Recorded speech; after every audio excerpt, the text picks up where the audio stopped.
असली और नकली तुलसी की माला को कैसे पहचानें? बेहद आसान है उपाय, जाने ट्रिक।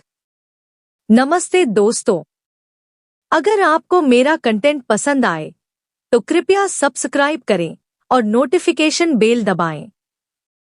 आपका समर्थन बहुत मायने रखता है और मुझे और भी अच्छे वीडियो बनाने में मदद करता है। चलिए शुरू करते हैं। बाजार में तुलसी की माला असली है या नकली, यह ग्राहक को समझ में नहीं आता और असली के चक्कर में वे नकली माला खरीद लेते हैं।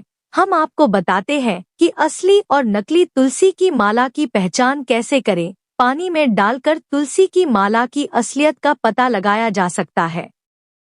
सनातन धर्म में तुलसी को पवित्र माना गया है और तुलसी के नीचे शालिग्राम विराजमान रहते हैं। हर व्यक्ति तुलसी की माला पहनना और खरीदना चाहता है, लेकिन असली और नकली माला को लेकर दुकानदार और ग्राहक के बीच हमेशा कंफ्यूजन बनी रहती है। तुलसी माला विक्रेता संतोष मंडल ने लोकल 18 को असली और नकली तुलसी की माला की पहचान के बारे में जानकारी दी। हिंदू धर्म में तुलसी का विशेष महत्व है और इसे सबसे पवित्र माना गया है।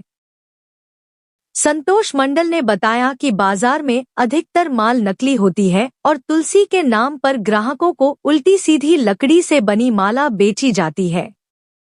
प्रेमानंद जी महाराज ने बताया कि तुलसी की माला की असलियत कैसे पहचानी जाए। आधे घंटे में तुलसी की माला का पता लगाया जा सकता है। पहचान के लिए एक पात्र में जल लें और उसमें माला डाल दे। आधे घंटे में माला बता देगी कि वह असली है या नकली। नकली माल जल में रंग छोड़ना शुरू कर देती है, जबकि असली तुलसी की माला जल में तैरती रहेगी और रंग भी नहीं छोड़ेगी।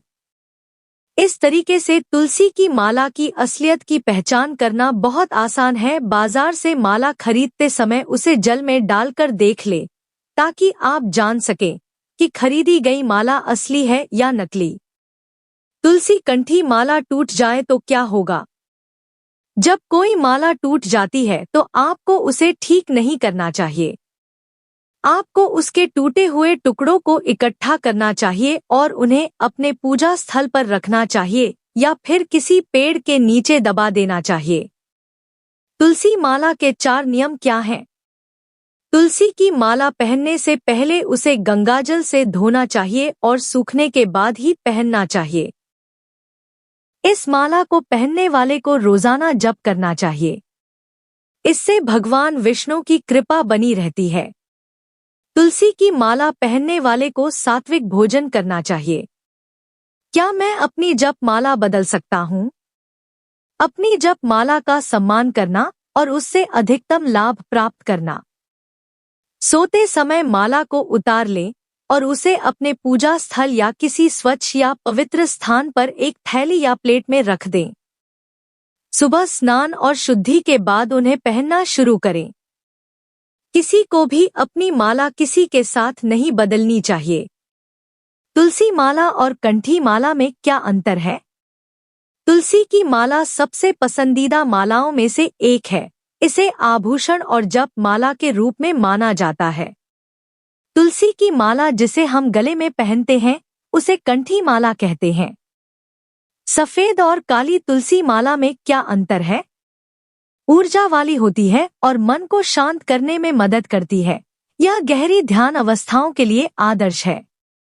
रोजाना पहनने के लिए काली तुलसी माला टिकाऊ और सुरक्षात्मक होती है, जो आध्यात्मिक लाभों से समझौता किए बिना इसे रोजाना इस्तेमाल के लिए उपयुक्त बनाती है। राम तुलसी माला और श्याम तुलसी माला में क्या अंतर है? राम तुलसी जप माला राम तुलसी पौधे के हरे सफेद मोतियों से बनाई जाती है, जिसमें हल्की और सुखद सुगंध होती है। श्याम तुलसी जप माला श्याम तुलसी पौधे के काले बैंगनी मोतियों से बनाई जाती है, जिसमें तेज और तीखी सुगंध होती है। क्या पीरियड्स के दौरान तुलसी की माला पहन सकते हैं? यदि आप तुलसी का माला धारण करने की सोच रहे हैं तो इससे जुड़े नियम भी जान लेना चाहिए। तुलसी की माला को मासिक धर्म के दौरान पहनने से या इसके स्पर्श से मना किया जाता है। हनुमान जी को तुलसी की माला पहनाने के क्या लाभ हैं? इसके पीछे रामायण में एक बेहद रोचक कथा बताई गई है। इसके साथ ही यह भी मान्यता है कि ऐसा करने से हर संकट से मुक्ति मिलती है और घर में सुख समृद्धि का वास होता है। ऐसा माना जाता है कि मंगलवार को हनुमान जी को तुलसी की माला चढ़ाने से धन लाभ के योग बनते हैं और मन से हर प्रकार का भय व चिंता समाप्त होते हैं। क्या तुलसी माला को हाथ में पहन सकते हैं? जो लोग तुलसी की माला धारण करते हैं उन्हें उसके साथ रुद्राक्ष की माला भूलकर भी नहीं पहननी चाहिए। मान्यताओं के अनुसार जो लोग किसी कारण से तुलसी की माला गले में नहीं पहन सकते हैं वे दाहिने हाथ में इसे धारण कर सकते हैं। क्या तुलसी की माला पहनकर प्याज और लहसुन खा सकते हैं?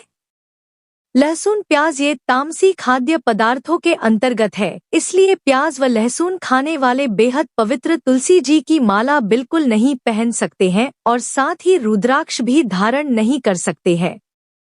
दोस्तों, अगर ये जानकारी उपयोगी लगी तो लाइक, कमेंट, शेयर और चैनल सब्सक्राइब करना न भूलें।